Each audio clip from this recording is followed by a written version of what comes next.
Hello friends, welcome to my YouTube channel. विद्यार्थी मित्रांनो, बऱ्याच दिवसानंतर आज मी यूट्यूबवर व्हिडिओ टाकत आहे. यूट्यूबसाठी व्हिडिओ बनवत आहे, कारण तशी मोठी अशी भरती निघालेली नाही आहे. आज सध्या SSC GD मार्फत कॉन्स्टेबल पदाची भरती निघालेली आहे आणि खूप मोठी भरती आहे. आता ही SSC GD मार्फत जी निघालेली भरती आहे, या भरतीबद्दल आपण सविस्तर माहिती आपण आजच्या व्हिडिओमध्ये बघणार आहोत. म्हणजे त्यासाठी लागणारी पात्रता असेल, कोणकोणत्या जागा आहेत, किती जागा आहेत, कुठे जागा आहेत, यासाठी फीज किती आहे, ऑनलाईन वेबसाईट फॉर्म भरण्याची किंवा इतर पेमेंट स्केल किती आहे, फॉर्म भरण्याची तारीख किती आहे, सविस्तर माहिती मी तुम्हाला या व्हिडिओमध्ये देणार आहे. त्यामुळे व्हिडिओ जरा पण स्किप करू नका. ओके. आणि व्हिडिओला सुरुवात करण्यापूर्वी पहिल्यांदा चॅनलला जर तुम्ही नवीन असाल तर सबस्क्राईब करून घ्या, जेणेकरून तुम्हाला असेच नवनवीन व्हिडिओज तुम्हाला यूट्यूबच्या माध्यमातून तुम्हाला मिळतील. ओके. किंवा तुम्ही टेलिग्राम चॅनल पण जॉईन करू शकता. ठीक आहे. टेलिग्रामवर पण मी असेच याचे PDF वगैरे टाकतो मी तुम्हाला जाहिरातीच्या, तुम्हाला तिथून सगळ्या तुम्हाला तिथून मिळून जातील. ठीक आहे. चला, तर आपण वेळ न घालवता आपण व्हिडिओला सुरुवात करूया. पहिल्यांदा एक गोष्ट लक्षात ठेवा, SSC GD मार्फत ही भरती निघालेली आहे. ओके. SSC GD तुम्हाला माहिती असेल, ही भरती दरवर्षी निघते आणि खूप मोठी भरती असते, लक्षात ठेवा. ठीक आहे. पहिली गोष्ट, ऑनलाईन फॉर्म भरण्याची साईट तुम्हाला दिली आहे बघा इथे, https://ssc.gov.in. ठीक आहे. या साईटवर जाऊन तुम्ही फॉर्म भरू शकता. दुसरी गोष्ट, फॉर्म भरण्याची डेट बघा तुम्हाला दिलेली आहे इथे 5/9/2024 ते 14/10/2024. म्हणजे 5/9ला म्हणजे फॉर्म भरायला ऑलरेडी सुरुवात झालेली आहे. शेवटची तारीख 14 ऑक्टोबर आहे. परंतु 14 ऑक्टोबरपर्यंत थांबू नका, त्याआधीच फॉर्म भरून घ्या. ठीक आहे. ऑनलाईन पेमेंटसाठी तुम्हाला 1 दिवस एक्स्ट्रा भेटतो. म्हणजे समजा तुमचा फॉर्म सबमिट झाला आणि पेमेंट करायचं राहून गेलं, तुम्ही 15 तारीखपर्यंत तुम्ही कसं ऑनलाईन पेमेंट करू शकता. त्यानंतर लक्षात ठेवा, फॉर्ममध्ये जर काय तुम्हाला चेंजेस करायचे असतील, समजा चुकून जर काय मिस्टेक झाली असेल, तर 5/11/2024 ते 7/11/2024 म्हणजे 2 दिवस तुमच्यासाठी फॉर्ममध्ये चेंजेस करणे तुमच्यासाठी अवेलेबल असतात. त्यावेळी तुम्ही तुमची प्रोफाईल ओपन करून त्यात चेंजेस करू शकता. एक्झामचं शेड्यूल बघा, कम्प्युटर बेस एक्झाम होणार आहे. ती एक्झाम जानेवारी किंवा फेब्रुवारी महिन्याच्या 2025ला होणार आहे. ओके. असं सरासरी हे शेड्यूल आहे, लक्षात ठेवा. आता आपण बघूया कुठे कुठे किती जागा आहेत ते आधी बघूया आपण. या PDF तुम्हाला ही संपूर्ण टेलिग्रामला तुम्हाला मिळून जाणार आहे, लक्षात ठेवायचं. ओके. या पोस्टसाठी पहिल्यांदा पेमेंट स्केल किती हवा, पेमेंट स्केल लेवल 1 18,000 ते एकूण 56,900पर्यंत पगार असतो. आता 18,000 बेसिक पगार झाला, लक्षात ठेवायचं. तरी पण स्टार्टिंग पगार जास्त असतो, लक्षात ठेवा. आणि मॅक्झिमम 56,900पर्यंत पेमेंट स्केल आहे. For the post of the CP of NCB in level 3 21,700 ते 69,100पर्यंत. ऑल अदर पोस्ट, बाकी सगळ्या पोस्टला लक्षात ठेवायचं. ती एक पोस्ट सोडली तर बाकी सगळ्या पोस्टला 21,700 ते 69,100पर्यंत पगार आहे. आता तुम्हाला यात सगळ्या पोस्ट आहेत बघा, लक्षात ठेवा. आता SSC GD म्हटलं, त्यात BSF आलं, CISF आलं, CRPF, SSB, ITBP, AR, SSB आणि NCB. या सगळ्या पोस्ट लक्षात ठेवायचं. या सगळ्या पोस्ट मिळून कॉमन सगळ्या पोस्ट एकूण 39,481 जागांसाठी भरती आहे, लक्षात ठेवा. आता 39,481 जागांसाठी भरतीमध्ये इथे तुम्हाला मेलचा कॉलम दिला, इकडे फिमेलचा कॉलम आहे बघा. तर मेलच्या जागा किती असतात, मेलचे एकूण 35,612 जागा आहेत आणि फिमेलसाठी एकूण 3,869 जागा आहे. ओके. तुम्ही कुठे कुठे बसता, कोणत्या कॅटेगरीमध्ये बसता, हे बघून तुम्ही तुमचा फॉर्म तुम्ही भरू शकता. ठीक आहे. आता इथे बघा कॅटेगरी वाईज दिले आहे बघा. मेलमध्ये SC आहेत, ST, OBC, EWS आणि ओपन, एवढ्याच कॅटेगरी आहे, लक्षात ठेवा. बाकीच्या कॅटेगरी सेंट्रलला नसतात. ठीक आहे. सेंट्रलला तुम्ही जे ओपनवाले जे आहेत ते EWS सेंट्रलचं काढू शकता. जे NTB, NTC, NTD आहेत त्यांना सेंट्रलचं OBC लागेल, ते OBCमध्ये मोडतात, लक्षात ठेवायचं. ओके. बाकी राहिले सगळे ओपनमध्ये. आता ह्या ज्या सगळ्या पोस्ट आहेत, तुम्हाला सगळ्या पोस्टला तुम्हाला अप्लाय करावं लागणार, कारण फॉर्म भरताना प्रेफरन्स मोस्ट तुम्ही प्रेफरन्स द्यावा लागतो तुम्हाला. म्हणजे 1 नंबर तुम्हाला कुठे काम करायला आवडेल, 2 नंबर कुठे काम करायला आवडेल, ह्या सगळ्या पोस्ट तुम्हाला. समजा 1 नंबरला समजा तुम्हाला CRPF पाहिजे असेल तर 1 नंबरला CRPF निवडायचं. 2 नंबर तुम्हाला SSF पाहिजे तर SSF निवडायचं. 3 नंबरला AR पाहिजे तर AR निवडायचं. पण तुम्हाला सगळ्या पोस्ट तुम्हाला ह्या निवडाव्या लागणार आहेत. ओके. चला आपण पुढे बघूया. आता जे आपण पोस्ट बघितली ना, तर प्रत्येक पोस्ट प्रत्येक पोस्टला काय म्हणतो म्हणजे ते शॉर्ट फॉर्ममध्ये बघितलं आपण.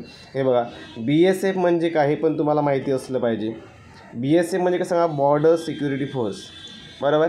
CISF म्हणजे central industrial security force. CRPF म्हणजे central reserve police force. Indo Tibetan border police, ITBP म्हणतो त्याला आपण. ओके. SSB म्हणजे कसं सांगा, सशस्त्र सीमा बल असं म्हणतात. त्यानंतर बघा इथे सेक्रेटरीयन सिक्युरिटी फोर्स आहे, SSF आहे. रायफलमॅन आहे, ओके, त्याला GD असं म्हणतो, आसाम रायफल्स. हे बघा. त्यानंतर sepoy of narcotics central bureau, NCB आहे बघा, NCB. आणि रिक्रुटमेंट प्रोसेस लक्षात ठेवायचे. सगळे तुम्हाला एवढ्या पोस्ट आहेत, ते सगळ्या पोस्टला तुम्हाला अर्ज करायचं आहे. आता पहिली जी तुमची CBT एक्झाम होणार आहे, कॉम्प्युटर बेस्ड एक्झामिनेशन होणार आहे, त्यात तुम्हाला पेपर इंग्लिश और हिंदी, इंग्लिश आणि हिंदी लँग्वेज, तुम्हाला 2 लँग्वेजमध्ये पेपर असतो. प्लस अदर रिजनल लँग्वेज दिले आहेत. म्हणजे तुम्ही महाराष्ट्राचे असाल तर तुम्ही मराठीमधून पण तुम्ही अर्ज करू शकता, लक्षात ठेवा. किंवा मराठी भाषा पण तुम्हाला आहे, ओके. त्यामुळे तुम्हाला मराठी भाषा पण तुम्हाला निवडता येणार आहे. म्हणजे तुमचा पेपर मराठी आणि हिंदी किंवा मराठी आणि इंग्रजीमध्ये येऊ शकतो. तुम्ही मराठीमध्ये तुम्ही निवडा, मराठीमध्ये तुम्ही निवडलं तर तुम्हाला सोपं पडेल. ओके. नेक्स्ट बघूया. आधी आपण क्रायटेरिया बघूया. चला, पहिल्यांदा नॅशनॅलिटी और सिटिझनशिप, तुम्ही इंडियाचे, भारताचे रहिवासी तुम्ही असला पाहिजे, पहिली गोष्ट लक्षात ठेवायचं. ओके. दुसरी गोष्ट, एज लिमिट किती पाहिजे बा. एज लिमिट त्यांनी म्हटले 18 ते 23 वर्ष म्हटले बा. 1/1/2025 म्हणजे 1/1/2025 तुमचं वय मोजलं जाणार आहे. नॉट बिफोर 2/1 म्हणजे 2 जानेवारी 2002च्या पूर्वीचे जर तुम्ही असाल तर तुम्ही अर्ज करू शकत नाही. आणि 1/1/2007च्या नंतरचे असाल तरी पण तुम्ही अर्ज करू शकत नाही. म्हणजे तुमची जन्मतारीख 2/1/2002 आणि 1/1/2007 यांच्यामध्ये असली पाहिजे. ठीक आहे. आता याच्यात काय काय जणांना, काय काय कॅटेगरीना रिलॅक्सेशन असतं, म्हणजे वयामध्ये का सांगा त्यांना सूट दिलेली असते. त्यांनी तुम्हाला दिले बा SC आणि STला 5 वर्ष एक्स्ट्रा आहेत, लक्षात ठेवा. त्यानंतर बा OBCला 3 वर्ष एक्स्ट्रा आहेत. एक्स सर्व्हिसमॅनला पण 3 वर्ष एक्स्ट्रा आहेत. Children of depend victim killed in the 1984 म्हणजे समजा तुम्ही 1984 समजा युद्धामध्ये वगैरे जे आता एक्सपायर्ड झालेले आहेत समजा, त्यांची जर मुलं असाल तर तुम्हाला 5 वर्ष तुम्हाला एक्स्ट्रा आहेत. EWSवाल्यांना पण लक्षात ठेवायचं 5 वर्ष आहेत. तसं तुम्हाला ते खाली तुम्हाला दिलेलं आहे बघा सगळं इथे. हे संपूर्ण तुम्ही बघून घ्या. तुम्ही बघितलं, तुम्हाला वाचल्यानंतर तुमच्या सगळं लक्षात येईल. एवढं मी व्हिडिओमध्ये सांगू शकत नाही. ओके. त्यानंतर पुढे बघूया आपण. त्यानंतर एज्युकेशन क्वालिफिकेशन बघा. आपण पहिल्यांदा एज क्रायटेरिया बघितला आपण, बरोबर ना. एज्युकेशन क्वालिफिकेशन लक्षात ठेवा, तुमचं 10वी पास असलं पाहिजे. किती सांगा, 10वी पास. जर तुम्ही 10वी पास असाल तर तुम्ही यासाठी तुम्ही अर्ज करू शकता, लक्षात ठेवायचं. त्यानंतर तुमच्याकडे जर NCC सर्टिफिकेट असेल किंवा NCC A सर्टिफिकेट असेल, तुम्हाला 2% मार्क्स मिळणार आहेत, तुम्हाला लक्षात ठेवायचं.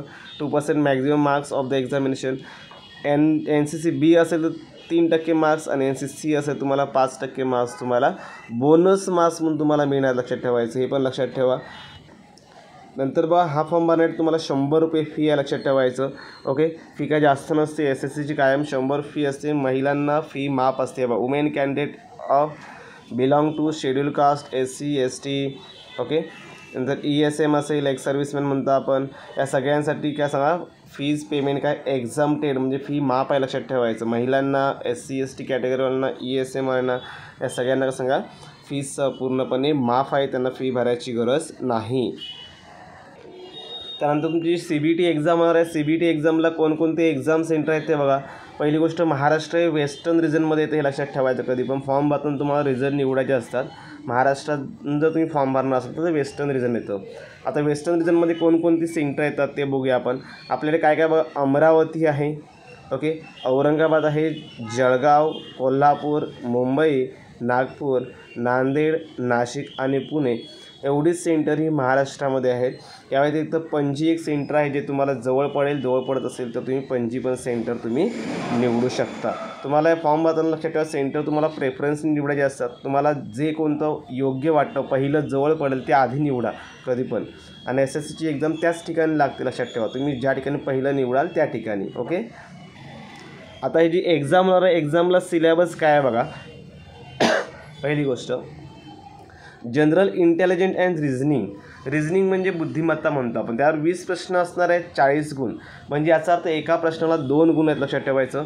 जनरल नॉलेज म्हणजे current affairs and general awareness म्हणतो सामान्य ज्ञान. 20 प्रश्न असणार आहेत, 40 गुण. त्यानंतर बघा तिसरा विषय आहे बघा एलिमेंटरी मॅथमॅटिक्स आहे. एलिमेंटरी मॅथमॅटिक्समध्ये 20 प्रश्न असणार आहेत, 40 गुण असणार आहेत, म्हणजे बेसिक मॅथ्स असणार आहे. आणि तुम्हाला लँग्वेज इंग्लिश किंवा हिंदी तुम्हाला दोघातली एक तुम्हाला निवडावीच असणार आहे. ओके, इंग्लिश जमलं तर तुम्हाला इंग्लिश निवडा, अदरवाईज हिंदी निवडा. सोपे प्रश्न असतात, 20 प्रश्न 40 गुण. असे एकूण टोटल 80 प्रश्न असणार आहे. आणि टोटल किती सांगा, 160 गुणांची एक्झाम होईल तुमची. एक प्रश्न 2 गुणांना आणि वेळ असणार आहे 60 मिनिटे. तुम्हाला 60 मिनिटे म्हणजे 1 तासामध्ये तुम्हाला हा पेपर पूर्ण सोडवायचा आहे. ओके, तुम्हाला मगाशी सांगितलं पेपरमध्ये तुम्ही बाकीच्यासाठी तुम्ही मराठी लँग्वेज निवडू शकता.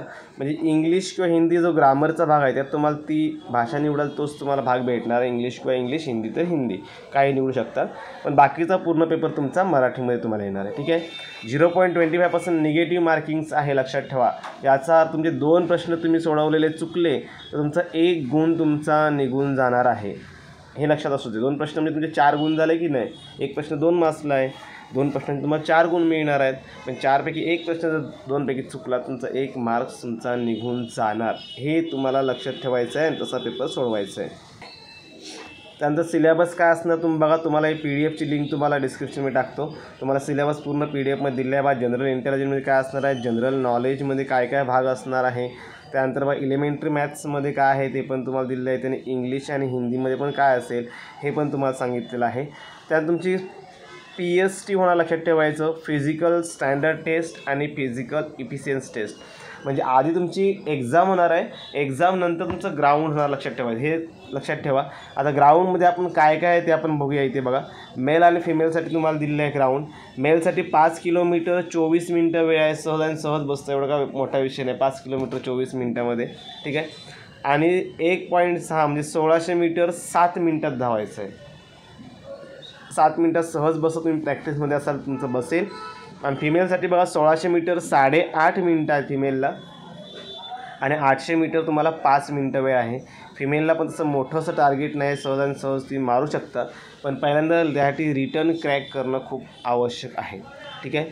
For candidate other than those belong to the Ladakh region. For candidate Ladakh रिजनच्या व्यतिरिक्त सगळ्यांसाठीच आहे, त्यामुळे काही विषय नाही.